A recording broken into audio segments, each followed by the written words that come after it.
আজকে নির্বাচনের পরে 11 দলীয় যে ঐক্য রয়েছে, আমরা জনগণের সামনে উপস্থিত হয়েছি।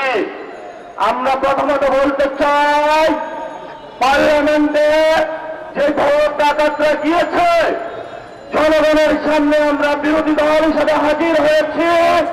আমরা রাজপথে থাকব, কড়ায় গন্ডায় ইঞ্চি ইঞ্চি করে জনগণের উপরে যারা ভোট ইঞ্জিনিয়ারিং করেছে, ভোট ডাকাতি করেছে, নতুন ভাবে জুলুম চাপিয়ে দেওয়ার চেষ্টা করছে, আমরা তাদের কাছ থেকে বুঝে নেব ইনশাআল্লাহ। আমি সংক্ষিপ্ত কথা বলবো। আমাদের ভাই শহীদ উসমান হাদী আজকে আমাদের মধ্যে থাকতে পারতেন। সংসদ সদস্য হিসাবে ঢাকা 8-এর আল্লাহ ওনাকে শহীদ হিসাবে নিয়ে গিয়েছেন। আমরা বিচারের দাবিতে মাঠে গিয়েছি। আজকে এই যেহেতু বিরোধী দলীয় যাত্রা হচ্ছে এই বায়তুল মুকাররম থেকে, আমি সরকারের কাছে আহ্বান জানাবো, দেশের কাছে আহ্বান জানাবো, প্রশাসনের কাছে আহ্বান জানাবো, আপনারা দ্রুত গতিতে শহীদ উসমান হাদী ভাইয়ের হত্যাকাণ্ডের বিচার যাতে হয় সেই উদ্যোগ নিন। আমাদেরকে এতদিন বলা হয়েছে বিচার এবং নির্বাচন মুখোমুখি দাঁড় করাবেন না। আমরা মরিয়া প্রমাণ করিলাম যে আমরা নির্বাচন বিরোধী নই। এখন সময় এসেছে শহীদ উসমান হাদী ভাইয়ের হত্যাকাণ্ডের বিচার করতে হবে। তৎকালীন সময়ে সংস্কারের নিয়ে বলা হয়েছিল, সংস্কার এবং নির্বাচন বিরোধী করার চেষ্টা চালানো হয়েছিল, ত্যাগ দেওয়া হয়েছিল, ওরা নির্বাচন চায় না। আমরা তোমাদের চোখে আঙ্গুল দিয়ে দেখিয়েছি আমরা বাংলাদেশে গণতন্ত্র চাই, তোমরা চাও ভোট ডাকাতি করতে।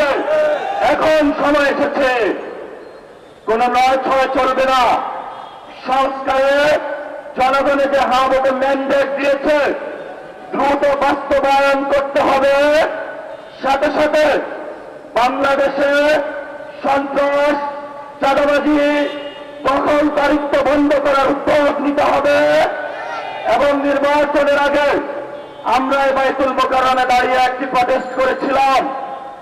ভোট ডাকাতির জন্য আমাদের জামাত ইসলামের এক ভাইকে খুন করা হয়েছিল। আমরা বলেছিলাম আমরা আবার আসবো, দ্বিগুণ হয়ে আসবো, এসেছে দ্বিগুণ হয়ে। আমাদের ভাইয়ের হত্যার বিচার বুঝে নিতে হবে। রাজপথ সংগ্রাম জারি রাখতে হবে।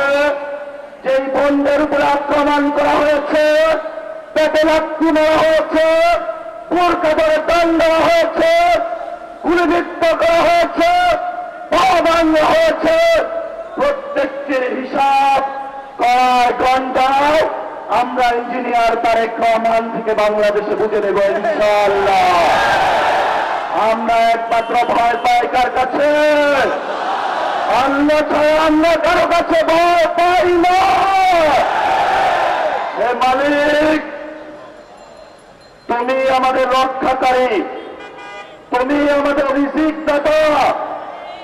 যারা এই বাংলাদেশে জনগণ 17 বছর অপেক্ষা করেছিল, আমাদের অধিকার ছিনিয়ে নিয়েছে, ভোট ডাকাতির মাধ্যমে ভাইদেরকে হত্যা করেছে। আসল মালিক তোমার মালিকের বিচারে আমরা বিচার রেখে গেলাম। তুমি তাদের দৃষ্টান্তমূলক শাস্তি বাংলার মাটিতে জনগণের সামনে করবে। আমরা আজকে তোমার মসজিদের সামনে বিচার রেখে গেলাম। বাংলাদেশের মানুষ হতাশ হবেন না। লা তাহজান ইন্নাল্লাহ মা'ানা। আল্লাহ আমাদের সাথে আছেন, শক্তিমান, ভয় নাই। জয় করব আমরা ইনশাআল্লাহ। দ্বিগুণ হয়ে পার্লামেন্টে যাব। সবাইকে আসসালাম। সবাই দোয়া রাখবেন। আসসালামু আলাইকুম ওয়া রাহমাতুল্লাহি ওয়া বারাকাতুহু।